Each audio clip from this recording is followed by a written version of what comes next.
What's going on, everybody? Tej back again with another video, and today we're going through my updated 2023 NFL mock draft, and hopefully you will enjoy today's video. If you do, be sure to hit that like button, help me out a ton. If you do around here want to see more draft, more football content, just hit that big red subscribe button, and tell me who, maybe I left off that you think I'm crazy for doing just that. Who should be higher, who should be falling lower, what prospects have really stuck out and really impressed you early on in the college football season. There's still a lot of things to figure out. We are still very early on in this process, but I love doing mock drafts. I love the team building process. So let's go ahead and run through my updated mock draft, but I am eager to hear your thoughts down below. We start with the Atlanta Falcons, and I'm using PFF, and there are some names on here that I'm kind of surprised aren't in the database, so I'll talk about those players. Maybe they just haven't had a newer update yet, and that's totally fine. But I'll talk about those names as we move along. Also, this is, I think, based off of draft order via records, but I also think it hasn't been updated. So we'll have to wait and see. I'm going to be doing these fairly frequently, so don't think this is my finalized one. We're going to be doing this again pretty often. So we start with the Atlanta Falcons. I'll stick with Will Anderson. We haven't gotten to see Desmond Ridder yet, so this offense has been pretty good. Considering that it's still a bad team. Desmond Ridder hasn't done anything that's necessarily impressive. Like, even this past week where, Falcons beat the Browns, you look at Mariota's stat line and it's like, yeah, well, Ridder could have done that. So I am ready to start seeing Desmond Ridder, but until I get, kind of an idea of what he is, I could see Atlanta using him and as a guy, as an excuse to take a guy like a Will Anderson at 1, roll out with Ridder next year. But this is, it may not be the ultimate QB class that we were kind of hoping for when we were talking about, last year's draft. But that being said, it is still a talented group. And on cue, I'm going to have CJ Stroud going 2. He was my QB1 in my early rankings.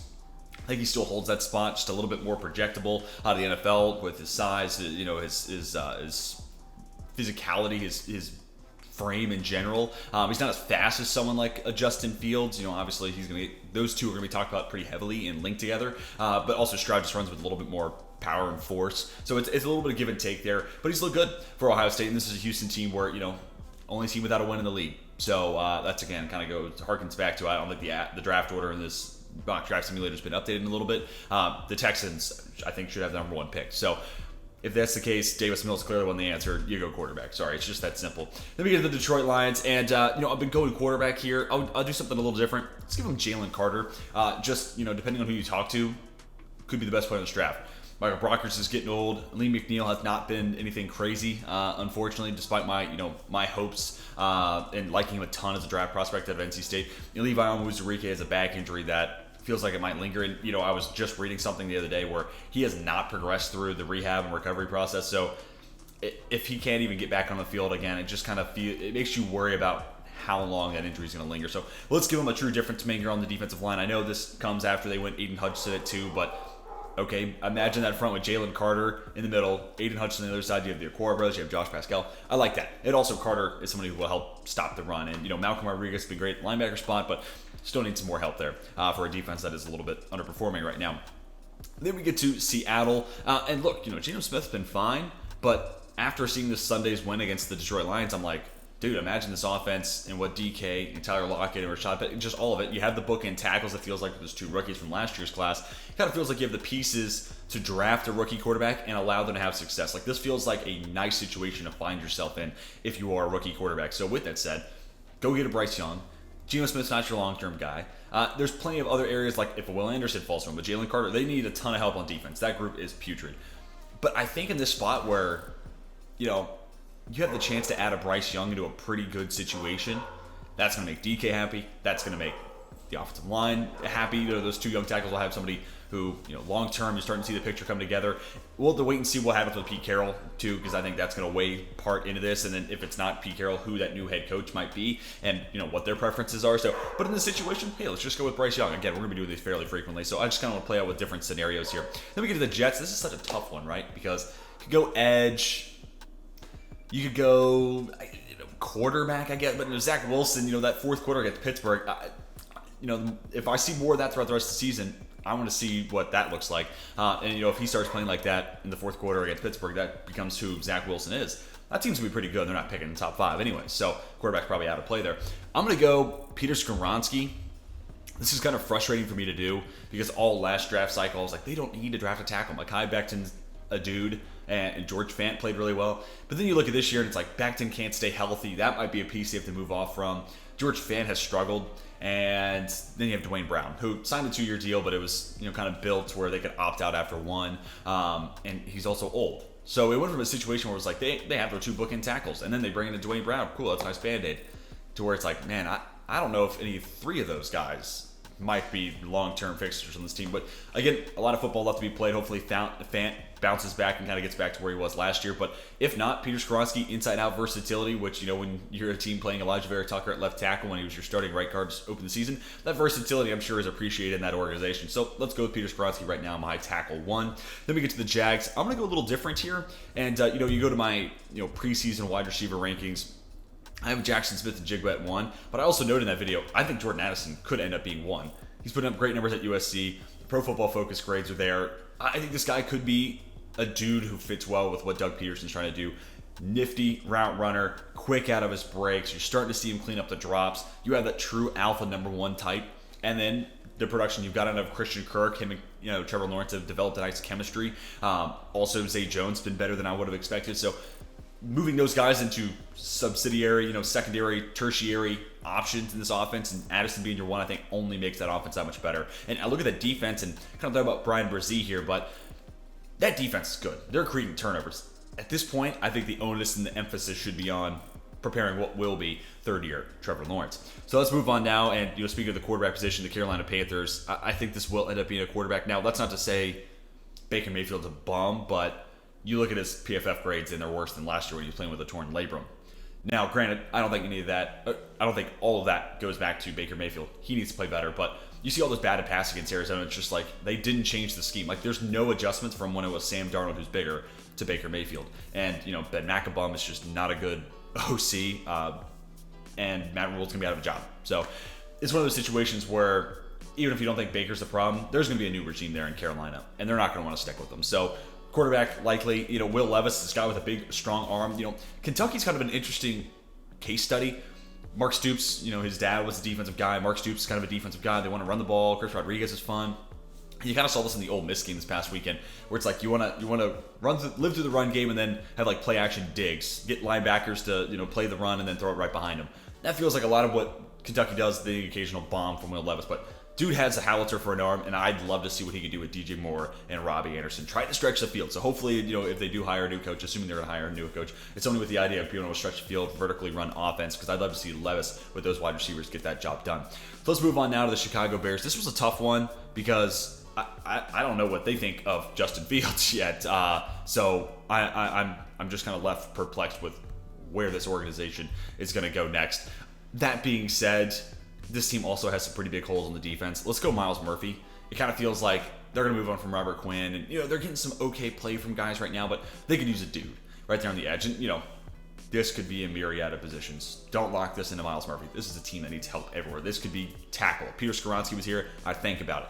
It could easily be wide receiver, but I did that in my last mock, so I'm not trying to repeat myself too much. You've already heard me talk about the Bears needing wide receiver. So let's just say in this situation, Matt Eberflus, the defensive guy, is like, hey, I need a playmaker. I need a dude who's, going to help make my secondary look that much better. Or when my secondary plays well, I need a dude who's going to finish plays. Myles Murphy could certainly be that, and he's a freak athlete. So I could also see Eberflus. The Colts have always, loved those, high athlete types. If that carried over with Eberflus in Chicago, Murphy could totally be a guy on their board. So then we get to the Giants, and Tanner McKee hasn't been everything I want him to be, unfortunately, this year. But it's a QB needy time. Now, I was kind of thinking about this, and I was originally kind of pondering maybe only doing 3 quarterbacks in this mock. So if you do want to see that, like, what if mock, only have 3 quarterbacks go in the first round, love to have that, love to hear that feedback, and I could totally make that happen. And I was thinking maybe right now it's Stroud and Young go in the top 5 to 10, and then you get something where it's Will Levis in the middle of the late first round, and then that's it. But, I look at the situation, the needs of these teams, and it's like Giants, Brian Dable's going to want to find his guy. So I ultimately put more names in here, but let me know if you want to see something where there's less quarterbacks, and I could talk about more position players. Happy to do that. But Tanner McKee, I still think the tools are there. Big-armed, mobile enough. In a lot of ways, I could see where Brian Dable's like, did you see what I did with Josh Allen and how much work that is? Tanner McKee, yeah, he doesn't play in an offense that allows him to put up gaudy numbers, and he really doesn't have NFL. When was the last Stanford wide receiver we were talking about going in the first round, right? So let's get him in our offense. Let me work with him. I'm going to show you what Tanner McKee truly is all about. So I'm hopeful that's the optimistic and the outlook here that the Giants might have, but I'm still not entirely sure he's going to even go in the first round. But here, I'm trusting the talent. I'm trusting my preseason evaluation and seeing, a need for the Giants. And Daboll, I think, would be a great guy to get the most out of Tanner McKee. On to the Washington Commanders. I am going to repeat my pick here. I think Antonio Johnson would be just a tremendous fit. I think this team's going to need to move on. This could have been, if I only did 3 quarterbacks, Will Levis could totally make sense here. But let's just say in a world where they're going to stick with Carson Wentz, they're going to move on from Ron Rivera. It's a clean house, cleaning. Scott Turner's gone as OC. There's going to be another person who says, oh, that guy was a number 2 overall pick. So I could see Wentz as the guy next year, or he's kind of in a Jared Goff situation where it's like, we have you.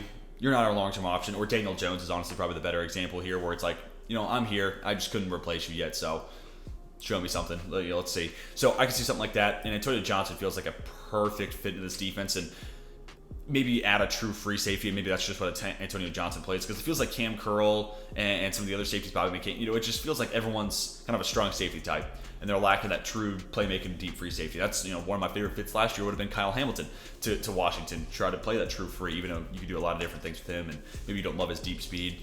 That's open to interpretation. I think Antonio Johnson could be a first round nickel corner. I think he could be a first round slot. I think he could be a first round free.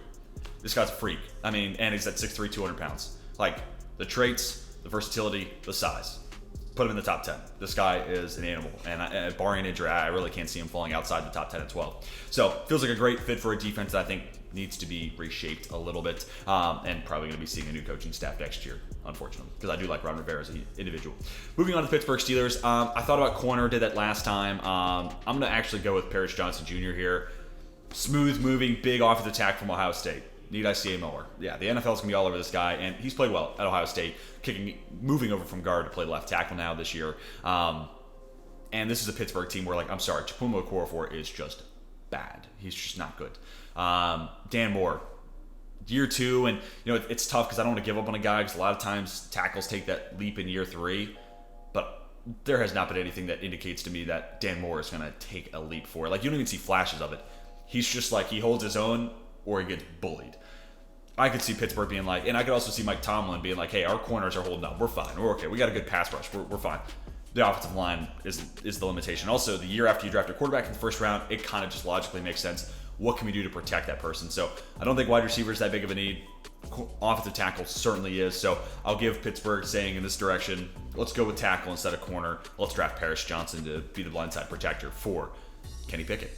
So let's move on to the Vikings now, and kind of wanted to do something a little different here too. So obviously Kevin O'Connell utilizing more 3 receiver sets. Jackson Smith-Njigba feels like a guy who could be a really interesting fit. He could play that Cooper Kupp role out of the slot. He does a lot from the slot as is with Ohio State, and kind of the question mark is what can he do on the outside?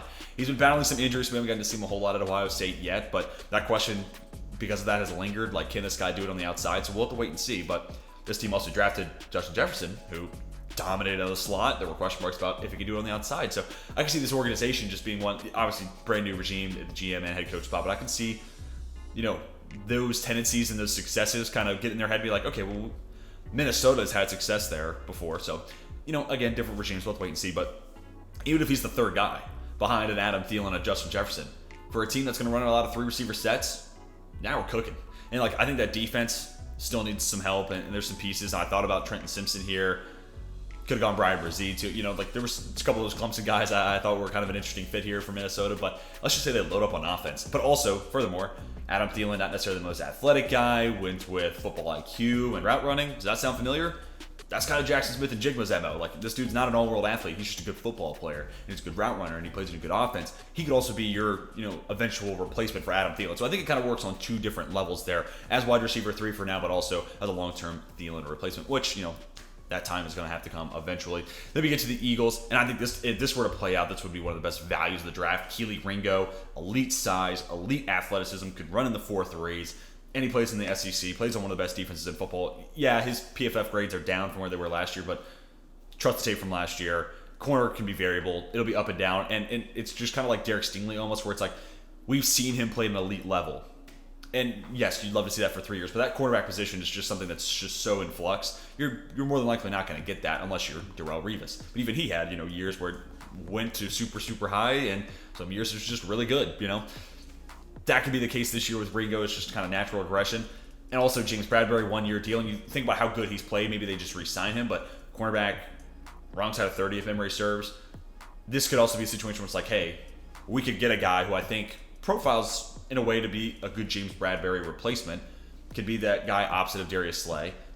And awesome. Now we have a cheaper replacement for a guy who's proven to be an awesome addition to this defense and helped us make an awesome defense in general. Like, it's been one of the best units in football. So I could see that kind of being the thinking. So therefore, Ringo kind of makes sense, but also value. Here at 13, I think that'd be a steal.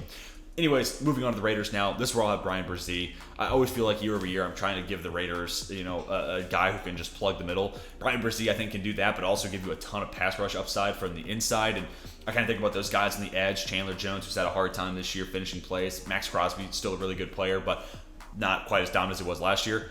If you take away the ability for a quarterback to step up in the pocket because of Brzee's pass rush capabilities in the middle, now you're talking about a nasty defensive front. And I look at that secondary, and it's putrid. And as much as I think it's probably best to build the secondary and then figure out pass rush second, I don't mind if you think the other way. So I could see a situation where it's a lot of zone for Patrick Graham, and in a lot of ways kind of like what he had to do in New York. Because there were years where he had subpar corner play, but they got enough pass rush in that front seven, specifically the front four, really kind of carried the weight for that Giants defense. I could see something similar come to fruition if they did take Brian Brzee at 14. Moving on to the Patriots, skipping over the forfeited Miami Dolphins pick. We will see the Dolphins on the board here. But a little bit of a projection here. I'm going to go Quentin Johnston. Look, even in that routing against Oklahoma, he had like 1 catch for 4 yards. And he hasn't scored a touchdown this year yet. So, I love Quentin Johnston. My number 2 receiver in the preseason, wide receiver rankings I did. I am concerned about the production we've seen so far. But early in the season, let's wait and see. Also, this is also one of those guys where, even if there's not production, 6'4", 220, he's going to run in the 4.3s, minimum high 4.4s. Guy's an absolute freak of an athlete. And you go back to last year's tape, great body control and an awesome ability to go win at the catch point and high point the football. That type of skill set does not normally come together in one. So I could see where it's like, hey, 2022 was quiet, but that dude can play. That dude can straight up ball. So I could see, even with his production being down this year, being a projection play. And, Devontae Parker's had, a couple good games, 2 weeks ago. 100 plus yards. But, we're still talking about this wide receiver room in New England needing a guy. And Quentin Johnston, I think, has the traits and ability to become that guy with some time. Then we get to the Tennessee Titans.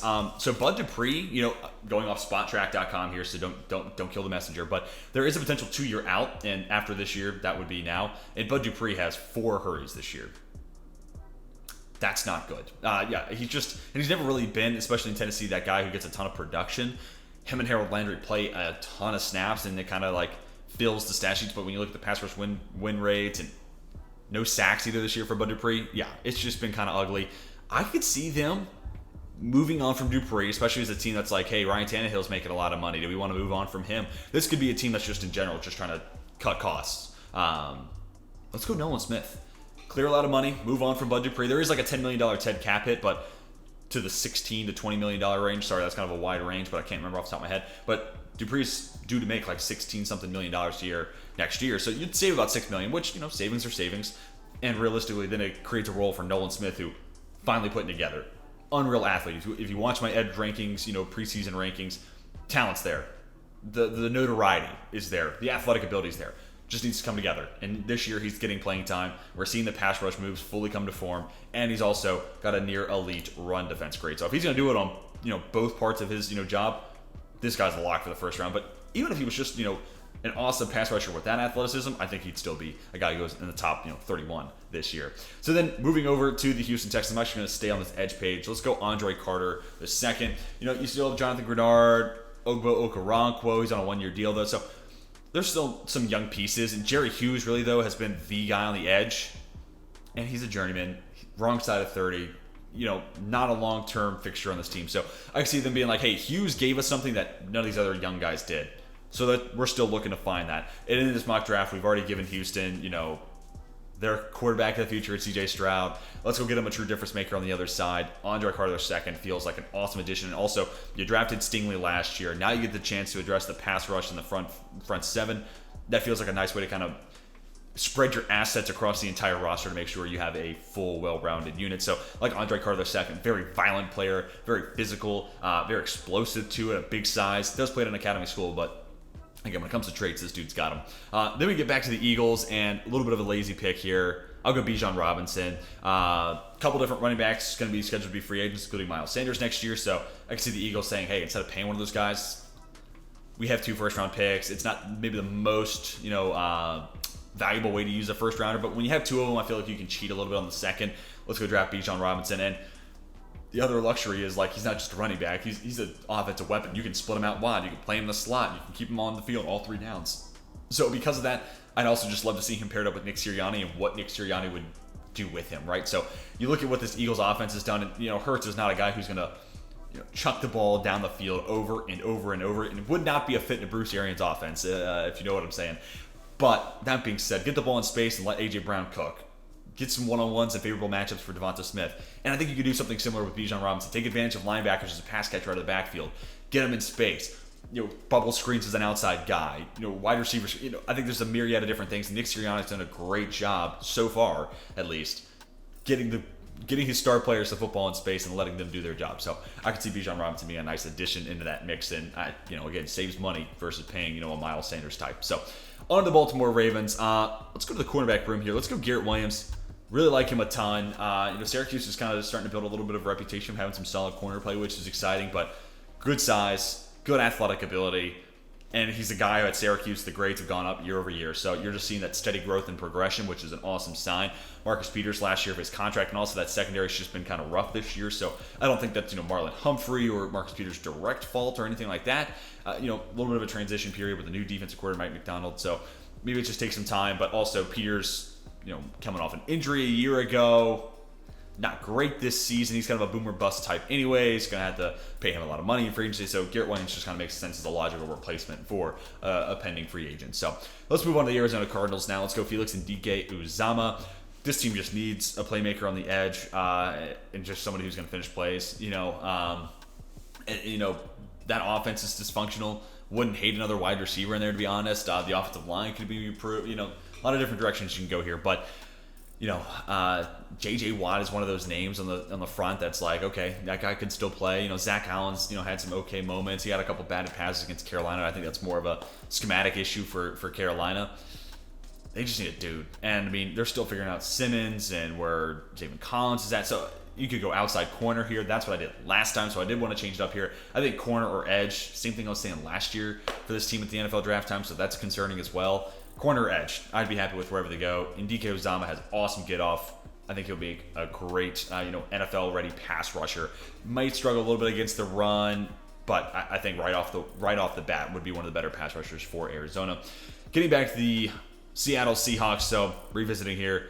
Seahawks, we went Bryce Young earlier, and I was like, yeah, you could go edge. You could go, interior defensive line. You could certainly go corner. And there's some names. Again, I'll kind of talk about some of these names that we could run through here as possible situations. But, maybe an Eli Ricks is a risk worth taking. Brian Branch can play a lot of different things. Cam Smith, Joey Porter Jr., long, lanky, kind of feels like a Seattle type. Tyreek Stevenson has been pretty good at Miami this year. So I thought about corner, and some of the edge options include Isaiah Foskey. And some of the names not on here, actually, Jared Verse from Florida State. I'll kind of hit on that in just a little bit. I decided to go, long story short, on the interior. Give him Jaquelin Roy, who's played really, really well. Mason Smith out for this entire season for LSU. So this top tier recruit was poised to be interior defensive lineman #1 in 2024. Now that he's hurt, all eyes are on Jaquelin Roy, and he's played really well, and he's got a really nice balance of run defense production, but also pass rush production as well. So feels like a nice how you can just throw in the middle and automatically get an improvement. So edge certainly in play, but this also feels like a nice way to kind of go BPA for a guy who in an interior defensive class that's really, really good. Been a while since we've seen a group this good. So Jaquelin Roy there, I just think makes a lot of sense on a lot of different levels. Then we get to the Chargers, and I've been thinking about this and how much last year we wanted Jordan Davis to be the guy, and I'm also like, well, they kind of need a linebacker. Trenton Simpson's the dude for them, right? He has safety skills and a true linebacker body. So this guy will help against the run, which obviously is still work in progress, but also be an impact player in coverage in a lot of ways. As a coverage dude, I'm not saying he's Derwin James, but these crazy all over the field playmaking uber athletic types, like to have two of those guys on your defense patrolling the middle of the field, good luck. Like, I don't know how you, and then the guys on the outside are J.C. Jackson, Asante Samuel Jr., Mike Davis. Yeah, good luck. I just don't know where you attack that defense too. But also, kind of building off of that, I think adding a Simpson allows you to do even more with Derwin James. If you needed to play him at outside corner, I think you can do it. If you want to have him as a playmaking free safety, limit big plays, I think he would thrive there. So a lot of different things you can do there, but I think Simpson, namely helps this team improve against the run while also adding a ton of athletic ability and coverage and versatility, what he could do with them or with Simpson as well as Derwin James. So love that fit, and it kind of just dawned on me. I was like, this is the guy they've kind of been looking for. Moving on to the Miami Dolphins, though, I'm going to go Broderick Jones, but I do want to put out an honorable mention to Penn State offensive tackle, and he's not in here. I'll prove it. Not that I doubted you. Some of these names are names we talked about in our tackle rankings, but Olo Fashanu, I believe is how you say his name, already outpaced his snaps from last year. He's up and over the snaps he played last year, and he's been balling for Penn State. So if that type of production continues, awesome NFL size, good athlete too. Just need to get a little bit more tape and a bigger sample size to see if it's true and it's real, and so I can kind of dig into it a little bit more. But for the time being, let's go Broderick Jones. And this offensive line's come a long way. Like, Teron Armstead's playing really well. Like, they have made strides in the right direction. They're missing a right tackle. Have you seen Greg Little try to play football this year? It's bad. Like, we're at a time where the NFL is super short on tackle depth, and luckily enough, this tackle class should hopefully, put some more capable players into that pool. This team still needs a right tackle so bad. So Little, by far and away, the weakest link across that offensive line. And you also look at this, Miami roster. If they feel like Tua can be that guy, okay, you're not looking at quarterback here at 23. You're probably not looking at quarterback at 23 anyways. Defense, yeah, edge. I can see edge being something you target, maybe another corner just for some depth, as we've seen, with Byron Jones hurt. That's become a little bit of an issue. But that being said, this is a pretty good roster. And they've had a lot of players step up and have great years, like Javon Holland's a freak. Jerome Baker's having a really nice year. Christian Wilkins is taking a step forward as one of the best interior guys. So not a lot of holes. So let's go Broderick Jones and just fix that offensive line and have it be completely A-OK for both the run game, but also Tua Tagovailoa. So next up, Indianapolis Colts. I don't know if Kayshon Boutte, like I was just looking at Mike Renner's recent mock draft for PFF, and I'm starting to see a lot of mocks without Kayshon Boutte in it. But any kind of the guy the Colts are looking for right now, like, Paris Campbell has not been able to stay healthy, but isn't Kayshon Boutte like what Paris Campbell can be? Like, don't they have that same potential, but maybe even you feel better about Boutte, especially given what we know about Paris Campbell and his injury history? Look, I need to see him on LSU. I need to see the production. I need to see him play better. But that being said, twitchy with the ball in his hands, lightning quick, can stretch the field. Matt Ryan, not really the guy with the arm to be able to do that anymore, but this just feels like the slot, big play, speed element that they're missing. Like, Alec Pierce has good speed and he can run that vertical route tree, but he's a vertical route tree wide receiver you play on the outside. He's limited there. Boutte, yards after the catch, you can move him laterally, jet sweeps, end arounds, screens, whatever. You get a creative offensive mind. I think Kayshon Boutte is exactly what the Colts are looking for. And honestly, I hope it's Frank Reich still, but we'll see. Yeah, obviously this year's been a big disappointment for Colts fans, but another reason why I think this needs to be updated, because I don't think the Colts would be picking 24 at the draft right today. Anyways, on to the Dallas Cowboys. I'm going to have Cam Smith here. You look at the corner grades opposite of Trevon Diggs, and Diggs has taken a step forward. He's been really nice this year. Anthony Brown, Jordan, there's nothing great there. I just think you can get better. And add a Cam Smith who has the ability to go get dudes at the line of scrimmage, can also play great in off coverage. I just think that's a versatile dude that I could see Dan Quinn falling in love with this guy. Awesome athlete. Maybe not the most unbelievable athlete, I should say. Maybe not like on the same level as what we'll see from J.C. Horn. Again, we'll have to wait for testing numbers. But he's also not quite as handsy as J.C. Horn was at college. Didn't have quite the penalty issues that Horn did. So yeah, I feel like this is a guy headed to the first round. And you pair this guy, I mean, if he's anything just average or above, opposite of Trevon Diggs, that defense is starting to look really, really scary when Micah Parsons is, lining up full-time at edge, man. Like, got to get the ball out quick, and those corners might not allow you to do that. So next up, Cincinnati Bengals, kind of a cop-out pick here. I know they put money into, Hayden Hurst. Michael Mayer just kind of feels like a nice insurance policy. And again, it's another one of those rosters where, like, on paper, that offensive line should be playing better. And maybe it just takes some continuity and chemistry. In this mock draft, I'm not going to overreact. But if we get to January and that offensive line's still playing like butt cheeks, okay. Like, if Lionel Collins is still getting abused, maybe I'm looking at tackle. Or if Vordell Colson ain't it, maybe I'm looking at guard here at 26. But for right now, let's just go get him an awesome tight end who can help, be an impact player in the block, as a blocker, help improve the run game there, can chip when needed, but also just another receiving threat. Force defenses to account for one more guy and a guy over the middle of the field. So add him to mix with Tyler Boyd, T. Higgins, Jamar Chase. Just do not ever let Joe Burrow live a day in his life where he can't have options. Furthermore, thinking team building process down the line, you draft Michael Mayer, you may not be able to pay a T. Higgins, a Tyler Boyd, and a Jamar Chase. Like, one of those guys might be gone. So Mayer as a tight end might be one of those guys where one of those players eventually leaves. You already have a guy in your franchise in a starting position to take over that kind of missing volume in production. So hopefully that made sense.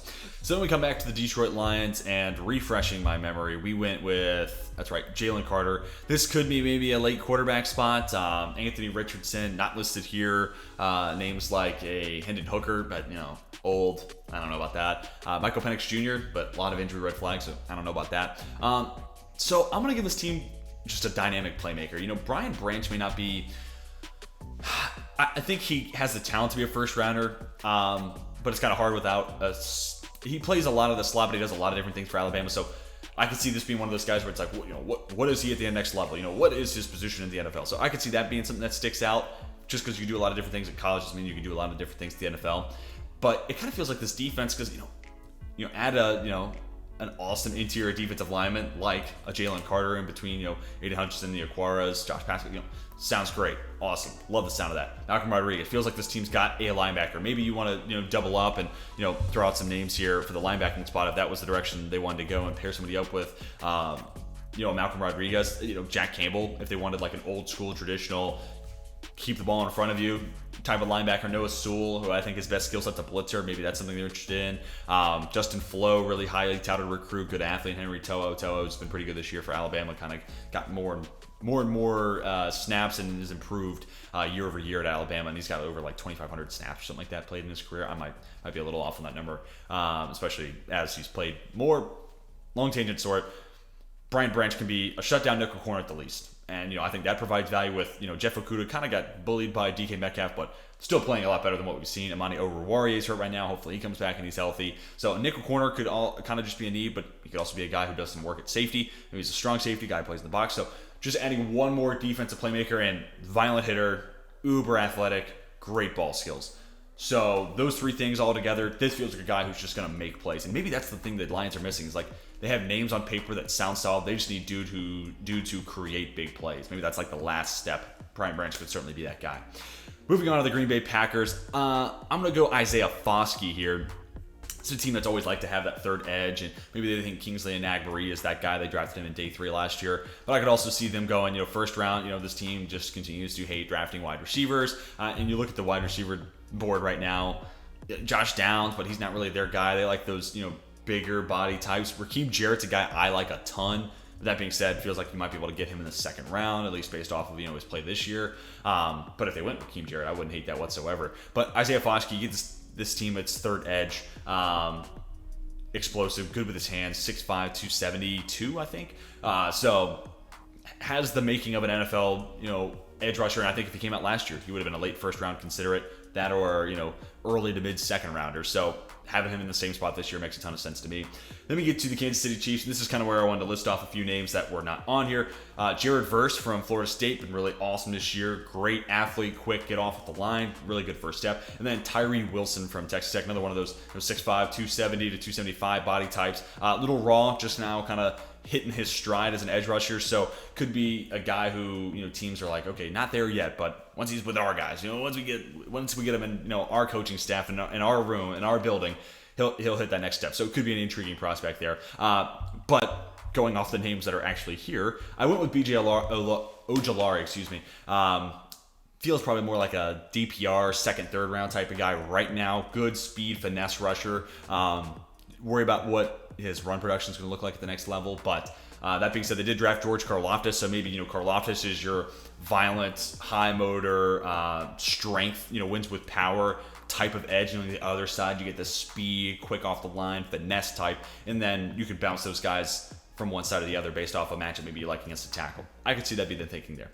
Let's move on to the Tampa Bay Bucks now. Couple corners I could have gone here. I'm going to go Eli Ricks to trust the talent that I think is there. He's transferred from LSU, now playing at Alabama, having a hard time seeing the field. Reports of him having a slow time learning the playbook. little bit of a concern there, but hasn't gotten to play a whole lot of press coverage, but when he has, he's been awesome. 6'2", great in his back pedal, does not let people get by him deep. This guy feels like a first-round corner.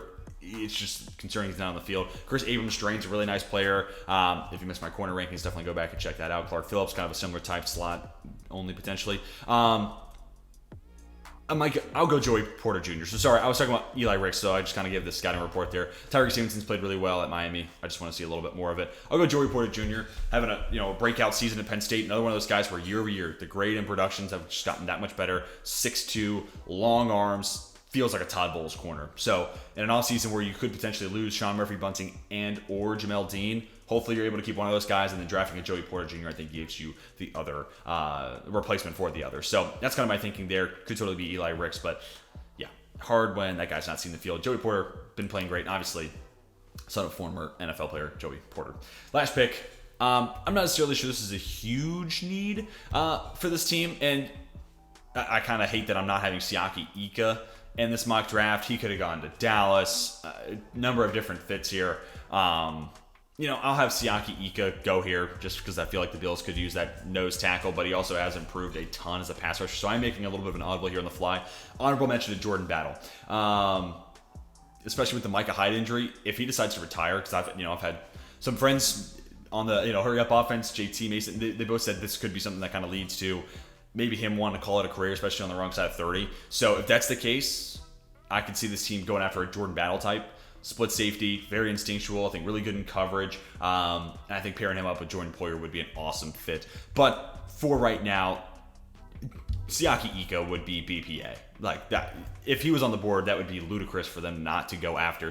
But I'll kind of show you the first rounds just so you can get a look at all the names once again and their destinations in this 2023 NFL mock draft. But Siaki Ika, if he's there at 31, I think the Bills should take advantage of that and get another dude there in the middle of an already awesome defensive line, but a guy who you really feel confident about him being able to plug the middle and be a high-level run stopper. But everyone, that is going to do it for my 2023 updated mock draft. Tell me what you think down below. Is there a name I left off that you think I'm crazy for not including? What do you think about some of the honorable mentions I talked about? Who do I have going too high? Who do I have falling too low? Love to have your thoughts. This is a catalyst just for a conversation, so I'd love to hear your thoughts. I respond to every comment, so let's talk about this mock draft down below.